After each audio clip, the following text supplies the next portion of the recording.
তো আজকের গল্পটা শুরু হচ্ছে ২০০৮ সালের দিকে। একজন মারাত্মক কিলার জেসন শেষমেশ ধরা খেল আমেরিকার সরকারের হাতে। একটা সিক্রেট রিসার্চ ফেসিলিটিতে ওকে আটকে রাখা হলো। এখন কথা হচ্ছে, লোকটাকে তো গুলি করে পুড়িয়ে ডুবিয়ে যা খুশি করে দেখেন, কিছুতেই মরে না। তাই বিজ্ঞানীরা প্ল্যান করলো, ঠিক আছে, যেহেতু মরবে না, তাহলে ওকে ক্রায়োজেনিক ফ্রিজ করে দেই, মানে একদম বরফ পানিয়ে ঘুম পাড়িয়ে রাখি। ডক্টর রোয়ানের বস ডক্টর উইমার আর একদল সোলজার ঢুকলো জেসনের রুমে। তার প্ল্যানটা হলো, জেসনকে ফ্রিজ করব না, ওকে আরেকটা ল্যাবে পাঠাবো।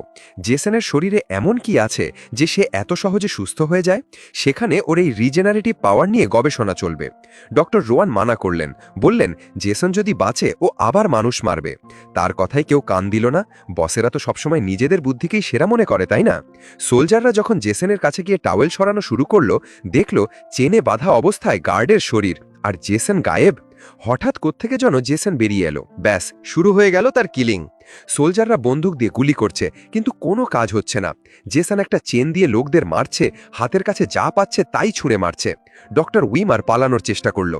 জেসন একটা টুল ছুঁড়ে দিল, সরাসরি বুকে আঘাত করলো। ডক্টর রোয়ান তখন বাইরে দাঁড়িয়ে চিৎকার শুনে বিষয়টা দেখতে গেল, কিন্তু জেসন তার পিছনে এসে হাজির।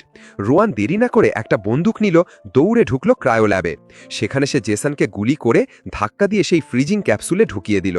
তারপর দ্রুত গিয়ে মেশিনটা অন করে দিল। কিন্তু শেষ মুহূর্তে যখন ক্রায়োফ্লুইড তাকে জমাট করে দিচ্ছে, ঠিক তখনই তার সেই হাতের ম্যাচেটি দিয়ে সে ক্যাপসুলের দরজায় এক কোপ বসিয়ে দিল। কোপটা লাগলো ডক্টর রোয়ানের শরীরে। এই আঘাতে মেশিনে একটা বড়সড় গন্ডগোল হলো। পুরো ল্যাবে লকডাউন আর ক্রায়োজেনিক গ্যাস ছড়িয়ে গেল। জেসনও বরফ, ডক্টর রোয়ানও বরফ। এরপর দেখানো হয় ৪০০ বছর পর। পৃথিবী তখন আর বাসযোগ্য নেই। ধোঁয়া, ধুলো, বিষাক্ত গ্যাস, এক্কেবারে একটা পোস্ট অ্যাপোকালিপটিক ধ্বংসস্তূপ। মানুষ তখন নতুন একটা প্ল্যানেটে চলে গেছে, নাম দিয়েছে আর্থ 2। তো একদিন ডক্টর লো আর তার একদল স্টুডেন্ট সহকর্মীরা একটা সায়েন্টিফিক ট্রিপে এলো পুরনো পৃথিবীতে। তারা সেই ফ্যাসিলিটিতে ঢুকে আবিষ্কার করল, বরফের মধ্যে জেসন আর তার পাশেই ডক্টর রোয়ানের শরীর একদম ফ্রেশ, যেন এই মাত্র ঘুমিয়েছে। ডক্টর লো তো দেখে মহা খুশি, যাক বাবা, একটা বিশাল আবিষ্কার। তিনি ডিসাইড করলেন দুটো বডিকেই তারা তাদের স্পেসশিপে নিয়ে যাবেন। জেসনের শরীরটা সরাতে গিয়ে এক স্টুডেন্টের হাতে ম্যাচেটি লেগে হাতটা কেটে গেল, যার নাম হলো আজরাইল। তাদের সাথে থাকা KM-14 নামের এক মহিলা অ্যান্ড্রয়েড মানে রোবট তাকে ইঞ্জেকশন দিয়ে ব্যথা থামিয়ে দিল। মরু ঝড়ের মধ্য দিয়ে তারা কোনো মতে স্পেসশিপে উঠল। শিপটা চলল তাদের মেইন ভেসেনের দিকে। আজরাইলকে সাথে সাথে নিয়ে যাওয়া হলো হিলিং মেশিনে। ন্যানো টেকনোলজি দিয়ে কয়েক মিনিটের মধ্যে তার হাত জোড়া লেগে একদম ঠিকঠাক। জেসন আর রোয়ানকে নেওয়া হলো আলাদা আলাদা ল্যাবে। প্রথমে কিছু টেস্ট করা হলো। জেসনের স্ক্যান দেখে সবাই অবাক। এত ছোট একটা ব্রেন নিয়ে এই লোকটা চলে কি করে? অন্যদিকে রোয়ানকে যখন হিলিং মেশিনে দেয়া হলো, সে পুরোপুরি সুস্থ হয়ে জেগে উঠল। জেগে উঠেই রোয়ান তো এক্কেবারে আতকে উঠল। ৪০০ বছর পরের পৃথিবী, সে তো মানতেই পারে না। ডক্টর লো তাকে সব বোঝানোর পর শান্ত হলো, কিন্তু একটাই চিন্তা, জেসনকে নিয়ে। ডক্টর লো তখন তার অফিসে গেল, ফোন করলো সোলারিস রিসার্চ স্টেশনে। তার মাথায় তখন টাকা পয়সার চিন্তা।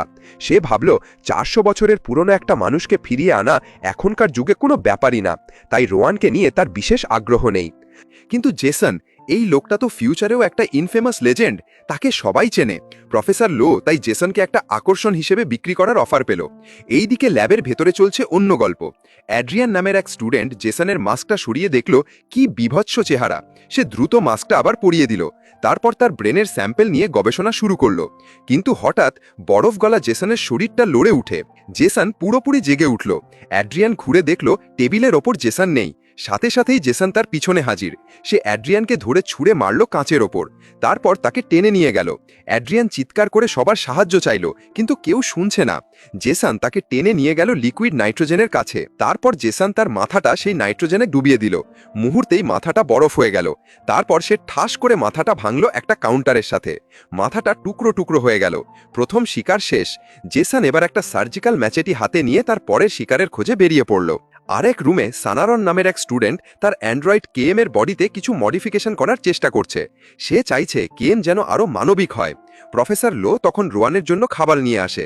রোয়ান তাকে জেসন সম্পর্কে সব খুলে বলল, কেন তাকে মারা যায় না, সে কতটা ভয়ঙ্কর, সব কিছু। প্রফেসর লো আবার তখন অভিনয় করে যেন সে কিছুই জানে না। রোয়ান তখন ল্যাবের যন্ত্রপাতি, বিশেষ করে কেম অ্যান্ড্রয়েডটাকে দেখে মুগ্ধ হলো। ঠিক তখনই আরেক স্টুডেন্ট জেসনের ফেলে আসা পুরনো মাছেটিটা হাতে করে নিয়ে এলো, আর সেটা দেখেই রোয়ানের মাথায় যেন বাজ পড়ল। তোমরা জেসনকেও শিপে এনেছো? প্রফেসর লো বলে, আরে না না, ও তো মরে গেছে। রোয়ান আর বিশ্বাস করতে পারল না, সে প্রমাণ চাইল। তারা সবাই মিলে গেল ল্যাব 2-এ। সেখানে গিয়ে দেখল অ্যাড্রিয়ানের ছিন্ন ভিন্ন বরফের মতো লাশ। আর দেরি নয়, সিকিউরিটি চিফ ব্রডস্কি সাথে সাথে লাউডস্পিকারে কোয়ারেন্টাইন ঘোষণা করল। সবাইকে বলল ল্যাব 1-এ গিয়ে লুকিয়ে পড়তে। এইদিকে এক রুমে একটা কাপল, স্টোনি আর কিনসা, তারা তখন তাড়াহুড়ো করে বের হওয়ার প্রস্তুতি নিচ্ছে। হঠাৎ দরজায় জেসন, সাথে সাথে ছেলেটাকে ধরল, এক কোপে শেষ। স্টোনিয়ের রক্ত ছিটকে গিয়ে লাগলো কিনসায়ের মুখে। সে তো ভয়ে চিৎকার দিয়ে দৌড়। সে কোনো মতে অন্যদের কাছে পৌঁছে খবরটা দিল। ব্রডস্কি এবার রেগে আগুন। সে তার সোলজারদের অর্ডার দিল ওকে খুঁজে বের করতে, সাইটে গেলেই গুলি করে শেষ করো। প্রফেসর লো আছে টাকার লোভে। সে বলল, ব্রডস্কি দেখো, ওকে মারার দরকার নেই, সে টাকার লোভ দেখালো। ব্রডস্কি টাকার লোভ সামলাতে পারল না, কিন্তু সে তার টিমকে ঠিকই বলে দিল, আগে ওকে শেষ করো, তারপর অন্য কথা। এইদিকে ড্যালাস আর আজরায়েল দুজনে বসে ভিআর গেমে মারামারি করছে। এতই মনোযোগ দিয়ে খেলছে যে ব্রডস্কি এর ঘোষণা শুনতেই পায়নি। সেখানে এলো জেসন। সে তাদের গেমের দানবটাকে সরিয়ে দিল, তারপর তার ম্যাচেটি দিয়ে আঘাত করল। আজরাইল দেখল ড্যালাসের মাথা কাটা গেছে, তবুও তারা কথা বলছে। ড্যালাস বলল, গেম ওভার। আর তখনই তাদের মাথায় ঢুকল, এটা তো গেম না, কিলারটা আসল। জেসন আজরাইলকে ধরল, ড্যালাস গুলি করল, কিন্তু জেসনের গায়ে গুলি লেগে কিছুই হয় না। আজরাইল পিছন থেকে জেসনকে জাপটে ধরতে চাইল, কিন্তু জেসন তাকে ধরে তার মেরুদণ্ড ভেঙে নিচে ফেলে দিল। তারপর ড্যালাসকে ধরে সজোরে তার মাথাটা ঠুকে দিল ওয়ালের সাথে। কিছুক্ষণ পরে দুজন সোলজার এসে দেখল গেম রুমে লাশগুলো। সবাই আরও টেনশনে পড়ে গেল, জেসনকে থামানো যাচ্ছে না। অন্যদিকে ক্রাচ নামের এক ইঞ্জিনিয়ার তার ডেস্কে বসে কাজ করছে, কানে হেডফোন। চারপাশের গন্ডগোল তার কানে পৌঁছাচ্ছে না। হঠাৎ সে আয়নায় দেখল পিছনে জেসন। সে কিছু বোঝার আগেই ব্রডস্কি আর তার সোলজাররা এসে হাজির। শুরু হলো সোলজারদের গুলি। গুলি করে তারা প্রায় অর্ধেক রুমই ভেঙে ফেলল। গুলি থামার পর দেখল জেসন গায়েব। ক্রাচ তখন ল্যাব 1-এর দিকে দৌড় দিল। সোলজাররা এবার ভাবল নিশ্চয়ই জেসন গুরুতর আহত হয়েছে, তাই সে লুকিয়ে আছে। তারা ভাগ হয়ে জেসনকে খুঁজতে গেল। প্রথমেই জেসন একটা সোলজারকে পিছন থেকে ধরল, ঘাড় মোটকে শেষ। আরেক সোলজারকে একা পেয়ে ম্যাচেটি দিয়ে অ্যাটাক করে। দুজনের মধ্যে ফাইট হলো। সোলজারটা সাহস করে কয়েকটা ঘুষিও মারল জেসনকে, কিন্তু জেসনের এক ঘুষিতে সোলজারটা ছিটকে গেল। নিচে কতগুলো ধারালো মেশিন ছিল, সোলজারটা সেগুলোর উপর পড়ে একেবারে বিদ্ধ হয়ে মারা গেল। এরপর আরেকজন মহিলা সোলজার, সেও জেসনের শিকার হলো। জেসন পিছন থেকে এসে তার গলা কেটে দেয়। সে মরল না। সে তার আরেক সহকর্মীর দিকে সাহায্যের জন্য এগিয়ে গেল, কিন্তু তার আগেই মাটিতে লুটিয়ে পড়ল। ওই সোলজারটা তখন রেগে গিয়ে গুলি করতে লাগল। গুলি খেয়ে জেসন পিছাতে পিছাতে একটা হুকে আটকে গেল। সোলজারটা একটা বাটন টিপল আর জেসন ওপরে ঝুলে গেল। সে রেডিওতে সবার কাছে খবর দিল, কিন্তু জেসন, সে তো জেসন, সে হুক থেকে লাফ দিয়ে নেমে এলো। এক কোপে সোলজারটা শরীর দুভাগ করে দিল। ব্রডস্কি এলো তাদের খুঁজতে। দেখল সোলজারটা হুকে ঝুলে আছে, মৃত অবস্থায়। ব্রডস্কি বুঝল এবার সে একা। সে চুপি চুপি করিডর দিয়ে হাঁটছে। হঠাৎ ওয়াল ভেঙে জেসনের একটা হাত বেরিয়ে এলো।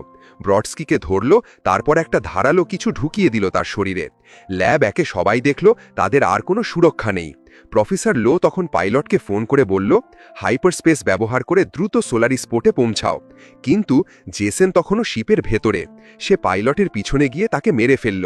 পাইলট মরার সাথে সাথেই শিপটা নিয়ন্ত্রণ হারালো। শিপটা গিয়ে সরাসরি সোলারিস মহাকাশ বন্দরের সাথে ধাক্কা খেল, ভেঙে গুঁড়িয়ে দিল অনেকগুলো বিল্ডিং। একের পর এক বিস্ফোরণ। শিপের সিস্টেম আর কাঠামো মারাত্মকভাবে ক্ষতিগ্রস্ত হল। ধাক্কা খাওয়ার পরও শিপটা কোনো মতে উঠতে থাকল। জানলা দিয়ে দেখল পেছনে সোলারিস পোর্টটা দাবানলের মতো জ্বলছে। প্রফেসর লো তখন সবাইকে সান্ত্বনা দিল, বলল, আমি এমার্জেন্সি সিগন্যাল দিয়েছি, আর একটা শিপ ঠিকই আসবে। ঠিক তখনই দরজায় সজোরে কেউ আঘাত করা শুরু করল। সবাই ভয় পেয়ে যায়। হঠাৎ সেই আওয়াজ থেমে গেল। সবাই ভাবছে কি হলো। তখনই কাঁচের দেয়াল ভেঙে জেসন ল্যাবে ঢুকে পড়ল। সবাই ভয়ে পালাতে লাগলো। তারা আরেকটা রুমে গিয়ে লুকালো, আর কেএম সেই রুমের দরজা লক করে দিল। প্রফেসর লো পালালো না, তার মাথায় তখনও টাকার চিন্তা। সে জেসনকে বোঝানোর চেষ্টা করল, তোমাকে আমি স্টার বানাবো, তুমি আমার সাথে চলো, টাকা আর নামযশ সব পাবে। জেসন তখন তার সেই আসল মাচিটিটা খুঁজে পেল। প্রফেসর লোকে আর কথা বলার সুযোগ দিল না, এক কোপে শেষ করে দিল। ভেতরে বাকি যারা ছিল তারা তখন প্ল্যান করল এসকেপ পড নিয়ে, ওটাই শেষ ভরসা। তারা ঠিক করল ভাগ হয়ে কাজ করতে হবে। রোয়ান, জেনেসা আর কিনসা গেল স্কেপ পড রেডি করতে। ওয়েল্যান্ডার আর ক্রাচ গেল ব্রিজে, সেখান থেকে তারা লঞ্চিংয়ের জন্য প্রিপারেশন নিবে। অন্যদিকে কেএম আর সানারন মিলে কিছু গুরুত্বপূর্ণ পার্টস গোছাতে গেল। এই সানারন কেএম রোবটের প্রেমে হাবুডুবু খাচ্ছে। এরপর রোয়ান দেখল একটা মৃতপ্রায় শরীর। সে জেনেসা আর কিনসাকে আগে যেতে বলে, সে নিজে চেক করতে গেল। সে বন্দুক হাতে সামনে এগোতে থাকে, দেখে এ তো ব্রডস্কি। সে মারাত্মকভাবে আহত কিন্তু বেঁচে আছে। রোয়ান তাকে বলল, দাঁড়াও, আমি তোমার জন্য সাহায্য নিয়ে আসছি। রোয়ান ফিরে এসে অন্যদের কাছে সাহায্য চাইল। ওয়েল্যান্ডার তখন ক্রাচকে জিজ্ঞেস করল, শিপ রেডি তো? সে জানালো, হ্যাঁ রেডি। ওয়েল্যান্ডার তখন রোয়ানের কাছে গেল সাহায্য করতে, কিন্তু তারা যখন ব্রডস্কির কাছে পৌঁছালো, ব্রডস্কি উধাও। একই সময়ে ক্রাচকে জেসন ধরে একটা পাওয়ার প্যানেলের সাথে ধাক্কা দিল। বিদ্যুৎ স্পৃষ্ট হয়ে ক্রাচ মারা গেল। এই খবর শুনে কিনসা তো ভয়ে পাগল। সে আর কারোর জন্য অপেক্ষা করল না, স্কেপ পডের দরজা বন্ধ করে দিল। রোয়ান, জানেসা, ওয়েল্যান্ডার সবাই চিৎকার করছে দরজাটা খোলার জন্য, কিন্তু কিনসা সবার কথা না শুনে শিপটা লঞ্চ করে দিল। সে ভুলেই গেল ফুয়েল লাইনটা শিপের সাথে কানেক্টেড। শিপটা গিয়ে মেইন শিপের সাথে ধাক্কা খেল। কিনসা মারা গেল আর শিপের ক্ষতি আরও বাড়ল। তারা তিনজন তখন কোণঠাসা। জেসনও হাজির। এখন কি করবে? জেসন অ্যাটাক করার আগেই সানারন চলে এলো, আর তার সাথে KM-14। কিন্তু এই KM অন্যরকম। সে এখন আপগ্রেডেড, অস্ত্রশস্ত্র নিয়ে একদম অ্যাকশন মোডে। জেসন দেরি করল না, তার ম্যাচেটিটা ছুঁড়ে মারল KM-এর দিকে। KM আঘাত পেয়ে হাঁটু গেড়ে বসে পড়ল। জেসন কাছে এলো তাকে শেষ করতে, কিন্তু এটা ছিল KM-এর ফাঁদ। সে গুলি করা শুরু করল, একদম ঝাঁঝরা করে দিল জেসনকে। KM তখন আরও অ্যাকশন নিল। সে বিশাল এক লাফ দিল। জেসন তো পিছনে যেতে যেতে দেয়ালে ধাক্কা খেল। KM আরও কিছু অ্যাক্রোব্যাটিক মুভমেন্ট দেখালো, আর তারপর জেসনের ওপর গিয়ে পড়ল। সে রেডি, এবার মাথায় গুলি করবে। কিন্তু জেসন KM-কে মারল। সে ছিটকে গেল। জেসন যখন তাকে মারতে যাবে, তখন পিছন থেকে ব্রডস্কি এসে জেসনকে আঘাত করে, আর এই সুযোগে KM অন্য একটা অস্ত্র দিয়ে গুলি করল। সেই গুলিতে জেসনের একটা হাত পা কেটে গেল। ধাক্কা খেতে খেতে জেসন ছিটকে গেল ল্যাব 1-এর ভেতরে, যেখানে হিলিং মেশিনটা ছিল। জেসন সেই মেশিনের ওপর পড়ল। পড়তেই একটা ছোটখাটো বিস্ফোরণ। KM শেষ করতে তার মাথায় গুলি করল, আর শেষমেশ ম্যাচেটিটা আবার জেসনের শরীরের ভেতর ঢুকিয়ে দিল। সবাই ভাবল জেসন এইবার শেষ। তারা ব্রডস্কিকে নিয়ে গেল আরেক রুমে তার ট্রিটমেন্টের জন্য। ব্রডস্কি তখন প্রায় 80% সুস্থ হয়ে গেছে, কিন্তু হঠাৎ শিপটা আবার কাঁপতে শুরু করল। ওয়েল্যান্ডার বুঝল ক্ষতিটা অনেক বেশি। এই সময় একটা রেস্কিউ কল এলো। একটা শিপ তাদের বিপদ সংকেত পেয়েছে, 45 মিনিটের মধ্যে তারা চলে আসবে। কিন্তু তাদের এই শিপটা 30 মিনিটের মধ্যেই বিস্ফোরণ হবে। রোয়ান তখন শিপের ম্যাপ দেখল। সে দেখল শিপের একটা অংশ এখনও ঠিক আছে। তারা যদি ড্যামেজড পার্টটা থেকে সেফ পার্টটা আলাদা করে দিতে পারে, তাহলেই বাঁচা সম্ভব। সবাই প্ল্যান করতে বেরিয়ে গেল, কিন্তু এই দিকে ল্যাব 1-এর সেই হিলিং মেশিনটা অটোমেটিকভাবে চালু হয়ে যায়, আর সেটা জেসনের শরীরকে মেরামত করছে। আর মেরামত করতে করতে তাকে একটা ধাতব বর্ম পরা সুপার সোলজারে পরিণত করল। জন্ম হলো উবার জেসনের। সবাই করিডোরে বোমা লাগালো, যাতে দুটো অংশ আলাদা করা যায়। তারা কাজটা শেষ করল, কিন্তু যখন ফিরে আসবে দেখল তাদের রাস্তা আটকে দাঁড়িয়ে আছে উবার জেসন। KM গুলি করল, কিন্তু তার বুলেট জেসনের শরীর থেকে বাউন্স করে ফিরে এলো। কোনো কাজ হচ্ছে না। সে হাত দিয়ে অ্যাটাক করতে গেল, আর জেসন এক থাবায় তার মাথাটা কেটে ফেলে। শারন দৌড়ে গেল KM-এর মাথাটা তুলতে। রোয়ান তখন জেসনকে আটকাতে চাইল। জেসন তার গলা টিপে ধরল। ওয়েল্যান্ডার এসে জেসনকে ঘুষি মারল, আর এই ডিস্ট্রাকশনে বাকিরা সেফ এরিয়ার দিকে দৌড়ে পালালো। সবাই সেফ এরিয়ায় পৌঁছানোর সাথে সাথেই ওয়েল্যান্ডার বোমাগুলো অ্যাক্টিভেট করে দিল। শিপটা দুভাগ হয়ে গেল। ওয়েল্যান্ডার মারা গেল, আর বিস্ফোরণের ধাক্কায় জেসন ছিটকে গেল স্পেসে। স্বস্তির নিঃশ্বাস ফেলার সুযোগ নেই। রেস্কিউ শিপ কাছাকাছি এলো, আর তখনই জেসন আবার হাজির। স্পেসের বাইরে থেকে সে ওয়ালের ভেতর দিয়ে ঘুষি মারল। একটা বড় গর্ত হলো। সেই গর্ত দিয়ে সবকিছু বাইরে টেনে নিয়ে যাচ্ছে, ভ্যাকিউমের মতো। সবাই কোনো মতে ধরে থাকার চেষ্টা করে। জ্যানেসা একটা গ্রিল ধরেছিল, কিন্তু গ্রিলটা ছিঁড়ে যায়। রোয়ান তার দিকে হাত বাড়ায়, কিন্তু জ্যানেসা স্পেসে ছিটকে গিয়ে মারা গেল। রোয়ান, ব্রডস্কি, সানারন আর কেএম এর মাথা তারা আরেক রুমে গিয়ে দরজা বন্ধ করে দিল। দেখল জেসন দেয়াল ফুটো করে ঢুকতে চেষ্টা করছে। তারা আবার দৌড়ে চলে গেল। তারা ডকিং পয়েন্টে পৌঁছালো। রেস্কিউ শিপও কানেক্টেড হয়, কিন্তু সংযোগ সেতু কাজ করছে না। সানারন সিস্টেম বাইপাস করতে পারল না। ব্রডস্কি তখন ডিসিশন নিল, আমি বাইরে যাব, ম্যানুয়ালি কেবেলগুলো ঠিক করব। সে স্পেস স্যুট পরে বেরিয়ে গেল। ব্রডস্কি বাইরে কাজ করছে।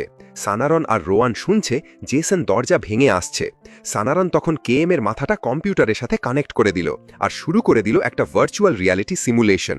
সিমুলেশনে দেখালো জেসনের প্রিয় জায়গা, তার সেই ক্যাম্প ক্রিস্টাল লেক। জেসন প্রথমে কনফিউজড, কিন্তু পরে সে বিশ্বাস করল।